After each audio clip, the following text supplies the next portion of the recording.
Hello, everyone. Welcome to Sangha Live. I'm Janice Martolucci, and I'm here to welcome you, get you settled, and introduce you to Caverly Morgan. Caverly Morgan has been offering this daily meditation series for months now, since the global pandemic took off, every Monday through Friday, 8 a.m. Pacific Standard Time.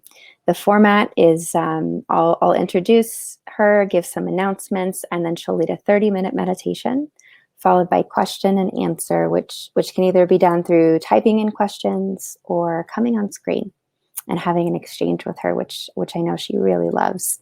So if you'd like to come on screen today, when that time comes, just let me know in the sidebar, and I'll do my best to bring you on. You can also say hello and share where you're from this morning.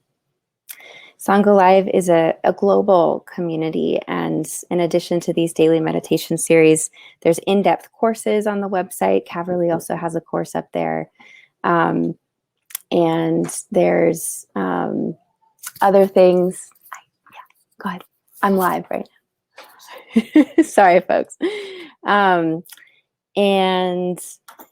Let's see, other announcements for today. I wanted to plug Presence Collective. So Caverly Morgan, she's a meditation teacher. She is a nonprofit leader, and she's created Presence Collective, which is a collective of teachers offering meditation practice and awareness practices. And today there's a webinar. I'll drop the link in the sidebar, but that's being put on by David Perrin, one of the Presence Collective teachers, and I'll put the theme of that. But it's an hour long, and all are welcome. We also have, given, I think if you've been on this call the last couple of days, you know that there's been a lot of attention brought to what's unfolding around race, particularly in the United States, the Black Lives Matter movement, the protests happening. So I really want to highlight for those who've been asking Caverly what she can do, how you can learn more. We've really been wanting to offer resources and directing you to teachers to who can support. So there are two Black women who are part of Presence Collective, amazing teachers, Dr. Sarah King, Michelle Cassandra Johnson, who have been doing social justice work and anti-racist work for years and years, who are great resources. They're both putting on webinars this month, so I'll also drop those links in. And just great people that you should know and follow and learn from. Additionally, I wanted to plug, so you all might have heard, if you've been with us for a while, that Caverly is releasing a children's book, a kid's book about mindfulness, it's called. And the founder of a kid's book about mindfulness, Jelani, he founded this company and also wrote the first book, a kid's book about racism. And in the last week, the sales of this book have just skyrocketed. And so I just wanted to offer that and encourage that as another resource, a way to educate yourself, educate the young people in your life. So I can also drop a link in about that. I believe the last announcement that Caverly wanted me to share was just about the upcoming retreat. Normally, she offers an in-person retreat every summer, and this year it's going to be online because of COVID. So the details are now up on the website, and now's the time to check it out and sign up. It's going to be led by a group of facilitators. I've gone on that retreat many times. It's incredibly powerful, incredibly deep. So I hope you consider joining. Okay, I think the very last thing is just a reminder, as always, to donate if you can. Sangha Live is here because of donations, and that's why we can do this work and have Caverly offer these teachings to you. Button's right below me if you can. All right, I'm going to bring Caverly on. Hey. Janice, hi, thank you so much. Thank you, Cav. Yeah, thank you for your service. Appreciate you being here. Good morning, friends. Hi. Good morning, good afternoon, good evening. I'm really glad you're here. I'm really glad that I'm here. Just glad we're together. Thanks for saying hello in the sidebar. Oh, thanks for mentioning, Yevlin, that yesterday's practice around shoulds was useful to you.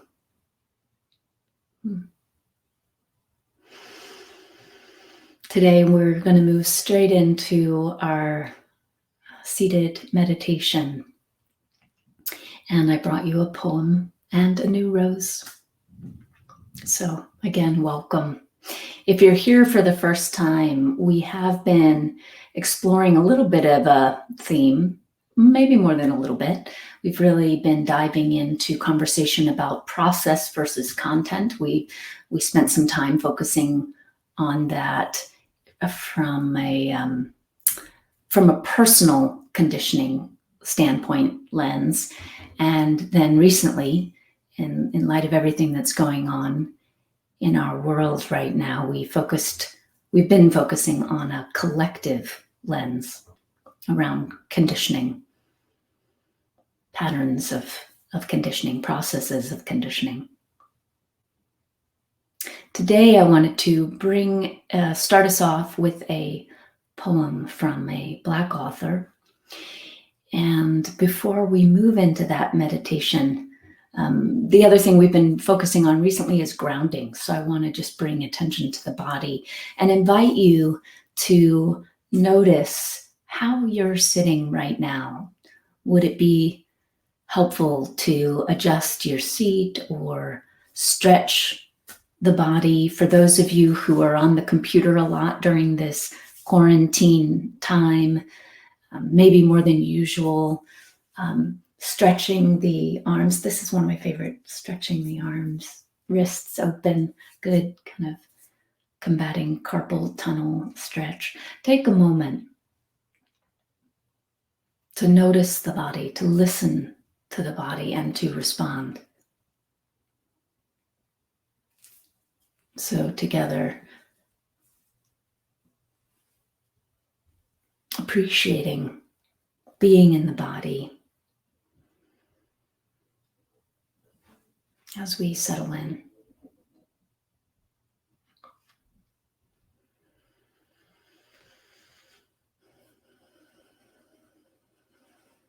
Again, thanks for saying hello in the sidebar. Hello from France and Netherlands, Paris, Truckee, California, South Sea.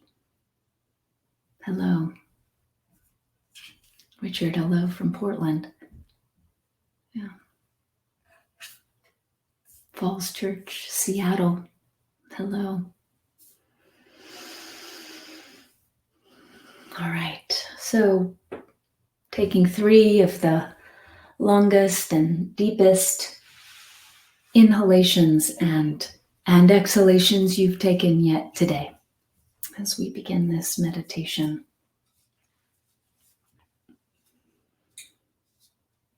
Good morning, Christine. Thank you.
If you were here from yesterday's call and you would find it useful to do the gold spiral breath practice as a way of grounding the attention, I invite you to do that.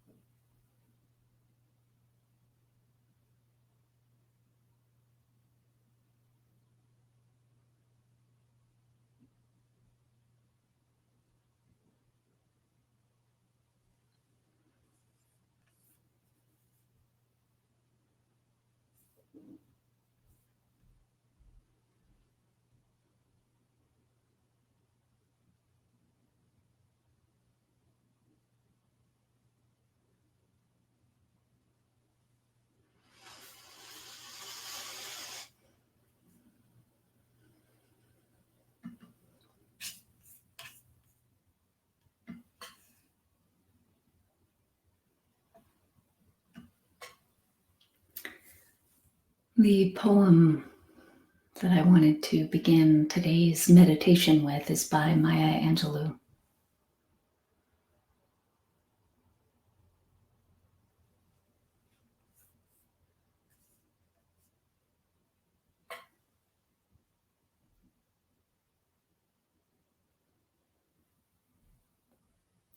When great trees fall.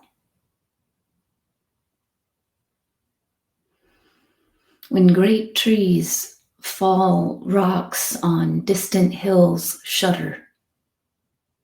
Lions hunker down in tall grasses, and even elephants lumber after safety. When great trees fall in forest, small things recoil into silence, their senses eroded beyond fear. When great souls die, the air around us becomes light, rare, sterile. We breathe briefly, our eyes briefly see with hurtful clarity. Our memory suddenly sharpened examines, gnaws on kind words unsaid, promised walks never taken. Great souls die, and our reality, bound to them, takes leave of us. Our souls, dependent upon their nurture, now shrink, wizened. Our minds, formed and informed by their radiance, fall away.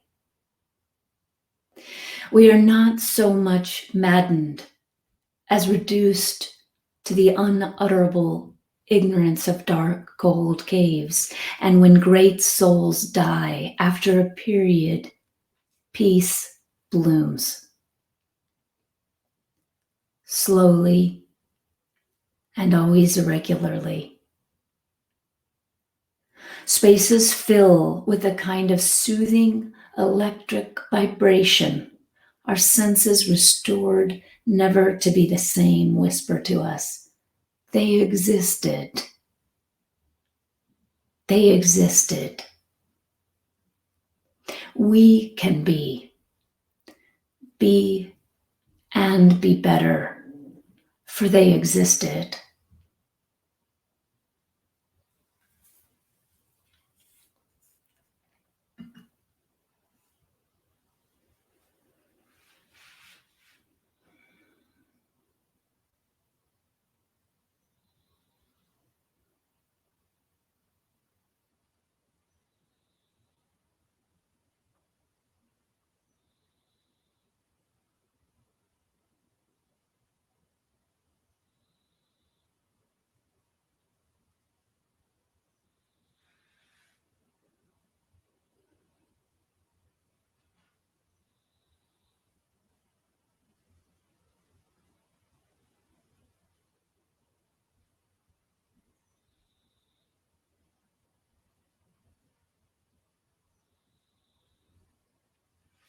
See now if you can set aside any conditioned standards, the shoulds we were referring to yesterday. See now if you can set aside conditioned standards and simply be in touch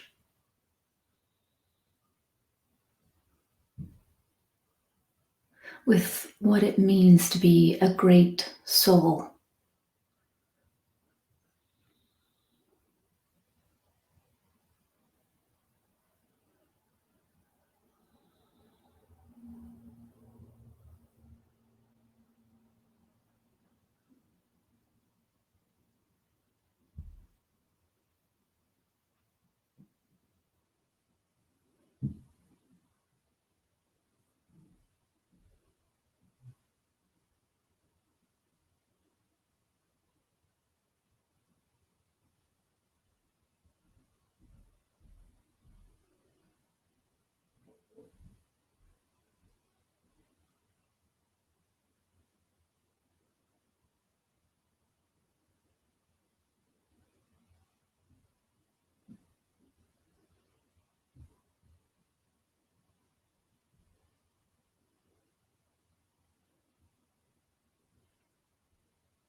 What arises for you when you consider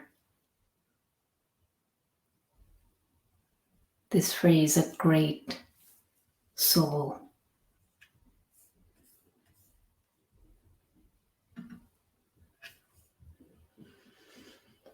For those of you coming in a moment late to the call, no worries, welcome. I'll read the last stanza of the poem by Maya Angelou.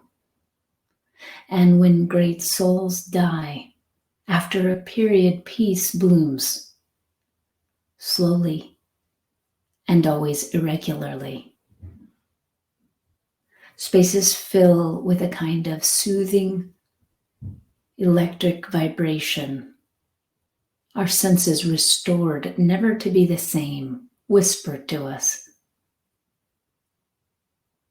They existed.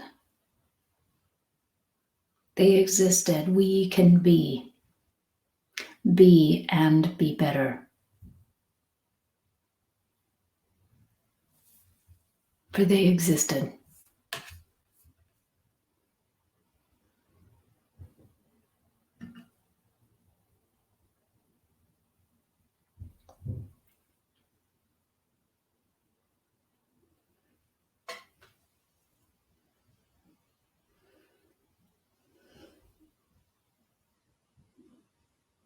So what does it mean to be a great soul? You might even notice that you can see what a great soul is from a conditioned perspective or through the lens of conditioning. Oh, a great soul must mean that you accomplished X, Y, or Z in the world, or that you invented something.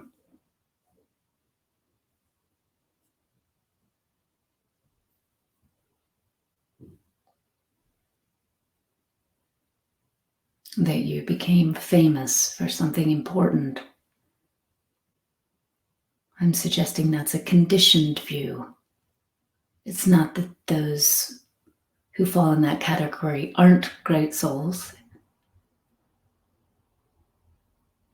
I just wanted to invite this morning an opening up, a releasing of that conditioned view.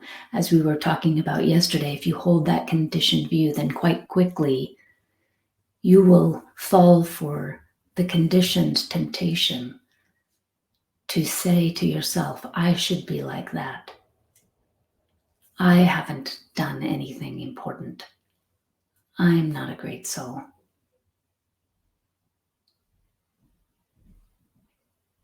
Let go of all of that now. See it, but let it go.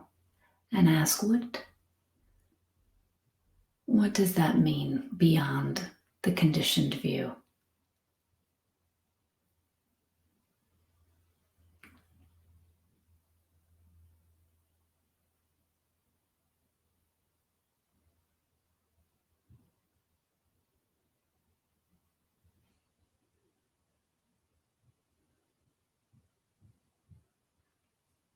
Perhaps even noticing who the great souls have been and are in your own life.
Now choose one person in your life. You might know them personally, you might not know them personally. Pick one person that you think of as a great soul.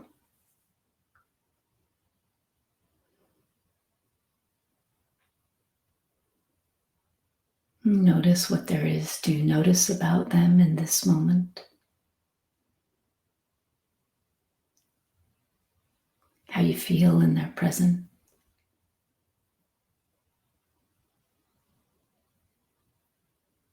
How you describe them to someone you don't know, or someone that they don't know.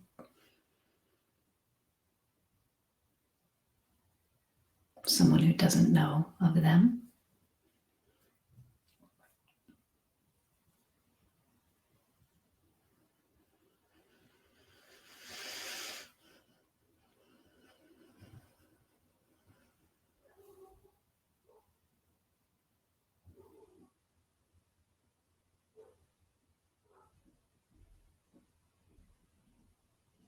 And then lovingly, with kindness and gentleness, trace those projections back.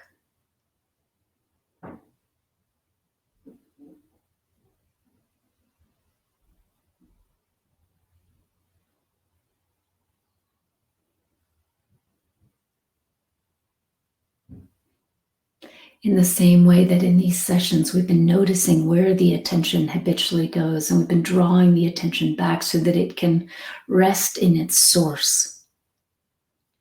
Projections arise in you. Focus on something that you name as other than you, but trace them now back to the source. Own these projections.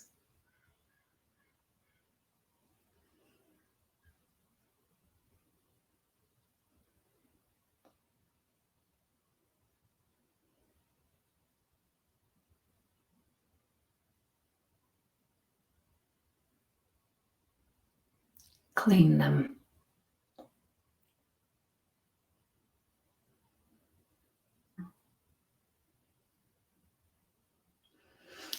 You know these qualities in the apparent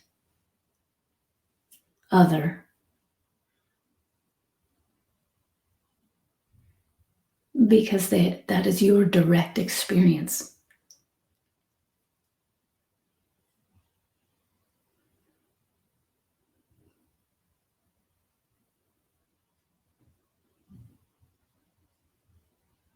So, for example, if I have a great soul in mind and I project skillful leadership,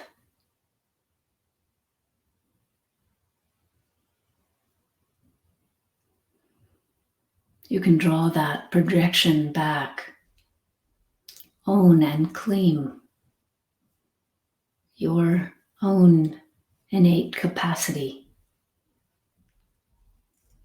to be skillful, to be a leader. It may look different, take different form than this, again, apparent other.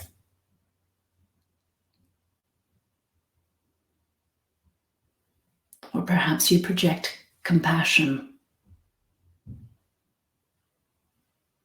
Trace it back, know that compassion in your own direct experience. You wouldn't be able to project that quality onto another unless you knew compassion yourself.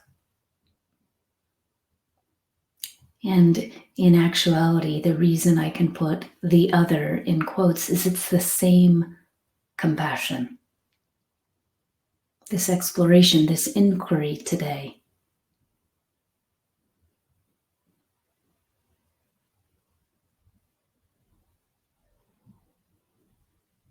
is an inquiry into the nature in which it's the same compassion and the same self, the self with the capital S, seemingly different selves at play, but in actuality the same.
Notice whether there's any conditioned resistance to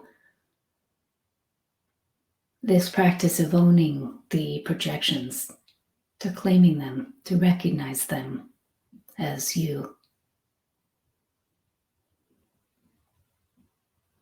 as arising in you.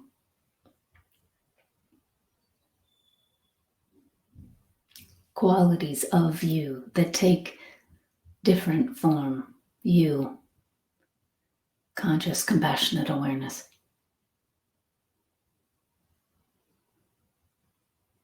That appear in this shade, in this color, here, in one apparent location, and then appear here in this shade, in this color, in another apparent location.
Friends, thank you.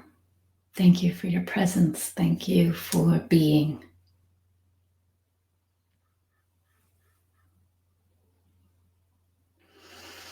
Janice, thank you for posting in the sidebar before we start with comments and questions. Please take note before they scroll away. Please take note of the links that Janice has provided. Dr. Sarah King, a woman who's part of Presence Collective and very involved with Peace in Schools as well, the nonprofit at large. Black neuroscientist who's created a framework called the Science of Social Justice, which has impacted our organization deeply. We're honored that we're going to be hosting her. Michelle Cassandra Johnson, also very involved, intimately involved right now with the organization, through the organization taking race and resilience training, year-long training with Michelle and her colleague, Carrie Kelly. Highly recommend Michelle's work. She's a yoga teacher and wrote the book Skill in Action, an incredible teacher, a true Dharma teacher. And then Jelani, the link to Jelani's book. Jelani's mixed race and wrote a book for his kids about racism. And it really took off and turned into a whole company talking to kids about things that sometimes adults don't know how to talk about.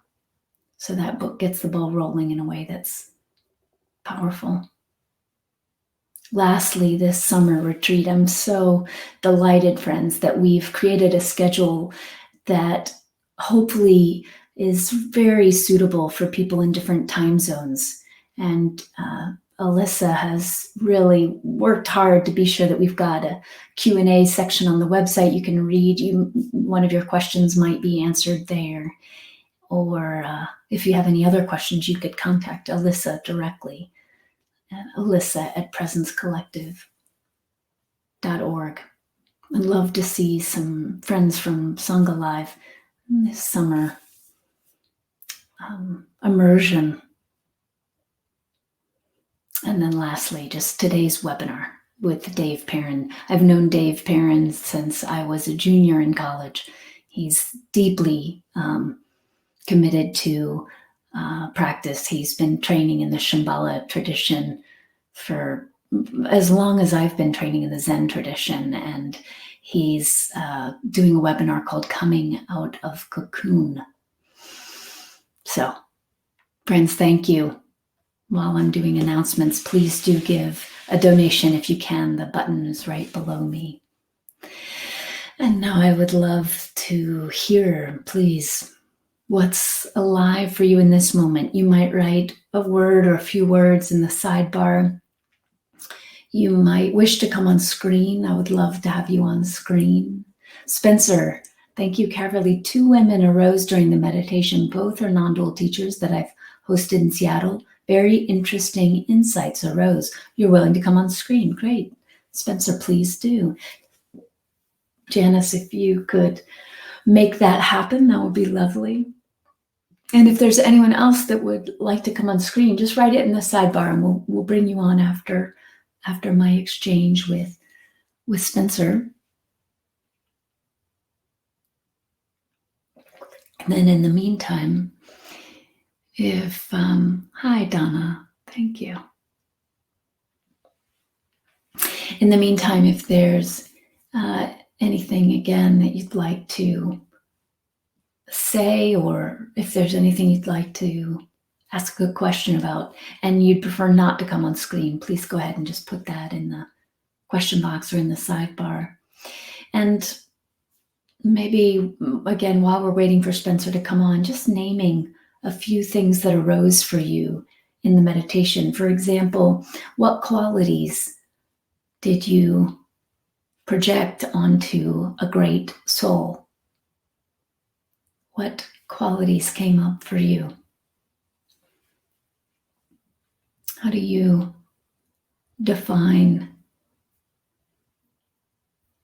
a great soul?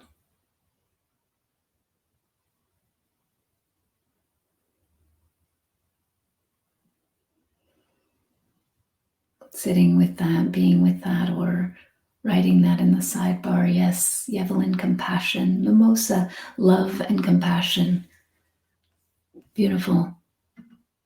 I'd be curious to hear if you were able to trace that back. Linda, when I drew the projections back towards me, that I ascribed to the great souls of my life and felt the self expand to include all, I realized that jealousy cannot exist in that place. Linda, that is a beautiful insight.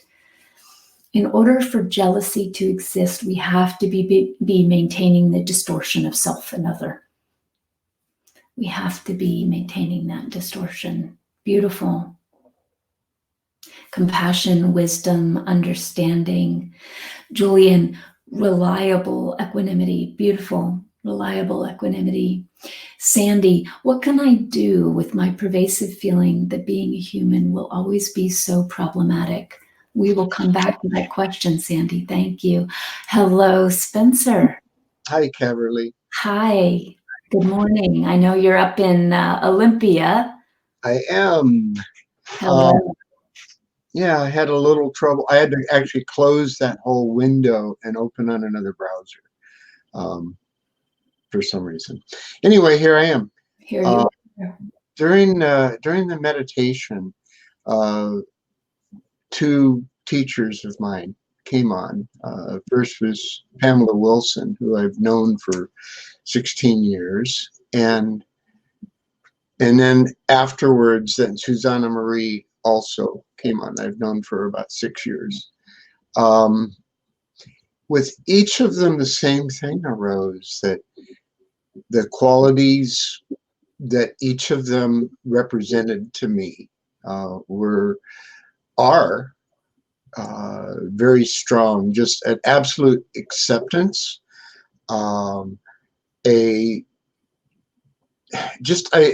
I felt from the day I met each of them that they both knew me and accepted me exactly as I am. And I felt huge compassion, it's not past, huge compassion from each of them. And what is interesting, when I went into that, it was not difficult at all to see that as existing in me, because it was so familiar. Mm-hmm. It was surprising, and surprising, humbling, and totally welcome. Mm-hmm. It was very sweet to experience that, and it helps me see more deeply who I am, and not be so attached to this stream of beliefs that have arisen in my life. So. Yeah, and by that, Spencer, I'm guessing you mean the stream of beliefs, which would suggest that they have those qualities, but you do not. You're right. Yeah, the old, you know. Yeah. Yeah, and that's why it's familiar, isn't it? Yeah. Those qualities are familiar because those qualities belong to you. You, conscious compassion and awareness. The qualities feel like home. The qualities feel like home. Yeah. Yeah, the qualities are the words that represent these qualities are words you'd use to describe true nature. Mm-hmm. And I really appreciate that Maya Angelou ends the poem by saying, be and be better. So recognizing these qualities are qualities that in some cases we project outward, but then aren't nourishing and cultivating in what we think of as ourself, meaning in my personal life or my relationship to my community, for example. So what's it like to, in your case, nourish that compassion, actively practice allowing that compassion to manifest, not just only projecting it outward.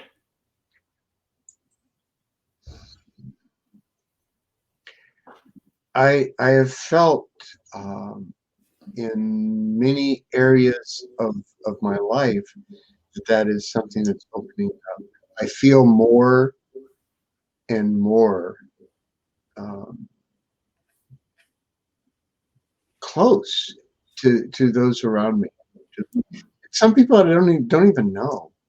Mm-hmm. So I know that's growing, and I hadn't really looked at it until you suggested. So I feel very blessed to just know this, and I am feeling a lot of gratitude right now for your suggestion of doing this, because I'm not sure it would have come on my own. Mm-hmm. At least not today. Yeah, to really take it on as a homework assignment. Okay, here's this compassion that I've projected outward onto great souls, recognizing that there is one great soul. How can I now trace that back and then consciously nourish and feed that quality? How can nourish it with my attention and my conscious intention to manifest that quality? We're in a time of great disturbance. What does manifesting compassion look like, feel like? You know, if we're an activist, it's going to look and feel one way, but we don't have to all be activists. We can express our love and our care around what's happening in our world, populations that are marginalized, systems of oppression. We can bring compassion, healing as a practice. It can take many forms, including the compassion to do my own work as a white person, right? And it's interesting because I almost did not come on today because in the last day I've felt like there's a stomach virus and felt headachy this morning, which is gone now, and it might be here in 5 minutes, who knows, and muscle aches, and I'm going to just take it very easy with what's going around. You might want to practice compassion around it. That's good idea. Good idea. Well, thanks for coming on, Spencer. Well, thank you, Caverly. Lovely to see you. Great. Okay, I see, Linda, that you just asked the title of the poem. It's called When Great Trees Fall. When Great Trees Fall, Maya Angelou. I see another question in the question box, and before I get to it, Sandy's question, before I get to your, thank you for writing in, Ian. Before I read your question, Ian, I want to come back to Sandy's question. Sandy, please do come on if you can. And I believe that in the past you've mentioned that coming on is tricky. I think often there are people in your house that make that hard, perhaps, but no worries. If you can't come on, I will do my best without your interaction. What can I do with my pervasive feeling that being human will always be so problematic? Well, Sandy, if we were together, I'd want to hear more about what that means to you, that being human is problematic.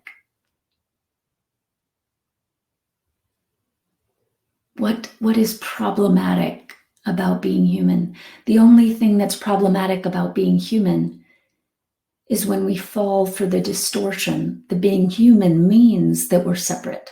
Then it's true. It's problematic, and great problems arise. For example, racism can only arise from the distortion that we are separate. In the same way that it was pointed out that jealousy cannot exist in this space of conscious compassionate awareness, the non-separation. Jealousy has no role.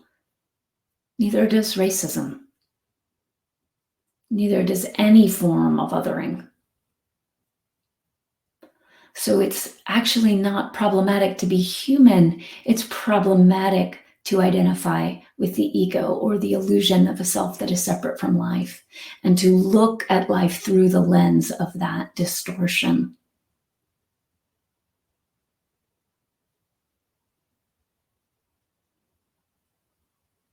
Thank you for writing in, Sandy. Ian, hi Caverly, not a question, but some feedback. As a result of some concern about certain aspects of returning to work next week, my mind has been in overdrive during the meditation to the point where I'm not really sure what you're talking about today. No problem. It's really no problem. You know, I can chuckle, Ian, because we must, we don't have to. That's quite a should statement, isn't it? And we've been focusing on shoulds, so perhaps that's not helpful, but I'm going to say it anyway. We must be willing to let go of our idea that if we're really meditating, the mind will be clear, we'll be blissed out. Your meditation today is being with busy mind. It's not a problem. It's not bad. It's not wrong. Thank you for being with that experience. That is practice. You are aware of that, hence you can report to me about it. So in a world of my own, I got to a place of calling back the content and process piece from last week. It really worked. And I realized what I was doing in my conditioned mind. I was very pleased with myself. Great teacher, Ian, great student. This is a wonderful moment. Actually, Ian, this is perfect. So the theme of the meditation today was owning our projections, recognizing that what we project onto great souls is actually they're projections that arise from our direct experience of the great soul of being. Maybe that's our name choice today of the meditation, the great soul of being. So what you just did was the point of the meditation today. You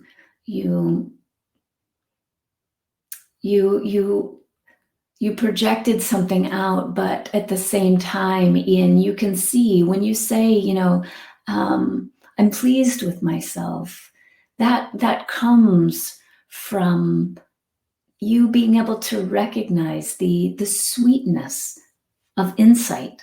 There's something so sweet about that moment where insight simply comes, and you saw something about process and content, specifically around your relationship to work, it sounds like. I mean, Ian, the work is just the content. What is the process you do around work is, I imagine, kind of what you are seeing regarding the observation with the conditioned mind.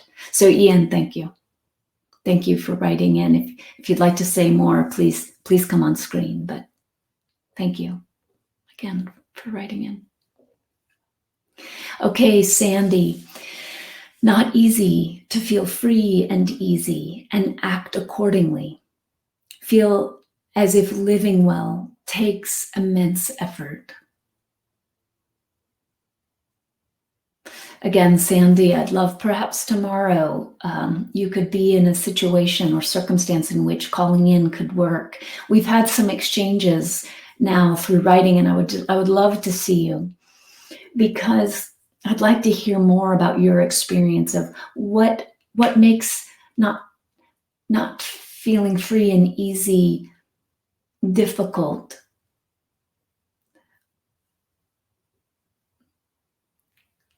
Living well only takes immense effort if we're so accustomed to identifying with the illusion of a self that is separate from life, that it feels like it takes effort to know the experience of our own being, our own great soul.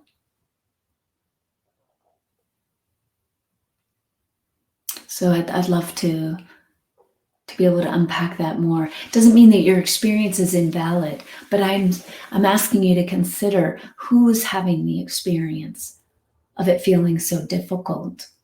Is it the heart? Is it our shared great soul?